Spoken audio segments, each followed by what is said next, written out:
Türkiye'de Hakimiyet Peşideki Adalet ve Teraqqiyot Partiyasının bayonotchisi Ömer Çelik, Türkiye Uyghur Türkleri ve Şarkı Türkistondagi başka az sonliq musulmonlarning kishilik huquqiga, diniy erkinligiga hurmat qilinishi, bu yerdagi lagerlarning taqilishini har vaqt Xitoy doiralariga aytib keldik dedi. Devlet Reisi Erdoğan riyasetçiligida içilgan Adalet ve Teraqqiyot Partiyasi Markaziy ijro komiteti yig'ididan keyin içilgan axborot e'lon qilish yig'inida Ömer Çelik kun tartibidagi masalalar haqida savollarga javob berdi.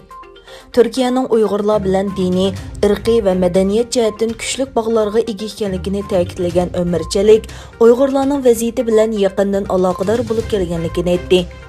Bayonotchi Ömer Çelik, bizning bu masaladagi tang orzuyimiz Uyg'urlarning Sharqi Turkistonda baxtlik va hur yashashi. Uyg'ur masalasining aniq va hamkorlik ichida muzokara qilinishini umid qilamiz. Bu chaqiriqlarimizni Xitoy tarafga yetkazib keldik dedi.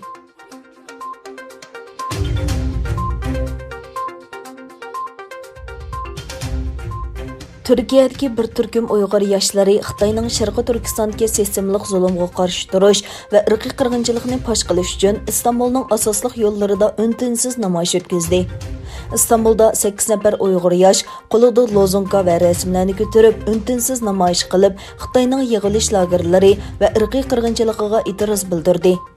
Əslab ötüşkə tegishli shuki, Türkiye'de yaşaydigan bu yaşlarning Xitoyning zulm va assimilyatsiya siyosatining qurboni bo'lgan tuqqanlari va yaqinlari uchun guvohlik berish yig'ini o'tkazish plani to'sqinlikka uchirgan edi. İstanbul va Anqarada Xitoy virusi bahonasi bilan buningga ruxsat berilmagan edi.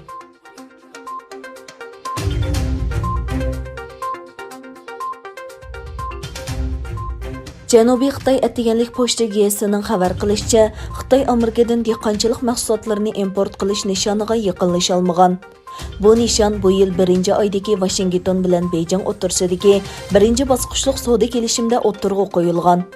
Mazkur torning xabar qilishicha, bu yil 1-oyda imzolangan ikki davlat orasidagi savdo kelishimda Xitoy Amerikadan 200 milliard dollarlik dehqonchilik mahsulotlari sotib olishga va'da bergan. Dokladga qaraganda, Xitoyning Amerika mollarini sotib olishi bu yilning oldingi 8 oyida 47 milliard 600 million dollar bo'lib, bu importning butun bir yilda 95 milliard 100 million dollarga yetishidan umid bor. Birinchi bosqichlik savdo kelishimda Beijingning Amerikadan import qiladigan mahsuloti 200 milliard dollari deb belgilangan.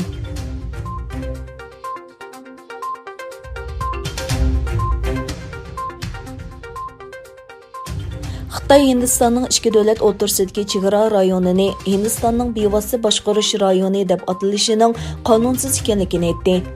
Xitoy Tashqi ishlar ministrligining bayonotchisi Wang Yinbin kundalik muxbirlarni kutib olish yig'inida mundaq dedi. Chegara rayonidagi har qanday yangi qurilish ikki davlat rahbarlarining bergan va'dasiga mos kelmaydi.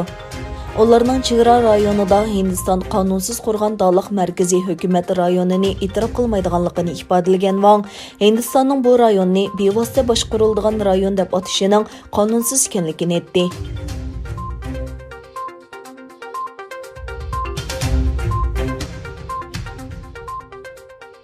Yaponiya bosh ministri Suga Yoshihide vazifaga o'tirgandan keyin tunji qatim ko'rishgan Rossiya prezidenti Vladimir Putinga o'zining ikki davlat o'rtasidagi Kuril oroli masalasini hal qilishni xohlaydiganligini aytdi. Suga Tokio Moskva munosabatini taraqqiy qildirishga tirishadiganligini bayon qilib, Putinga o'z davlatining talash tortishdagi Kuril oroli masalasini hal qilishni xohlaydiganligini aytdi. Suga Yoshihide o'zining Yaponiya-Rossiya munosabatiga intayin ahamiyat beradiganligini tilg'ilib mundaq dedi. Biz bu munosabatlarni tinchlik kelishimi bilan tuzishni xohlaymiz.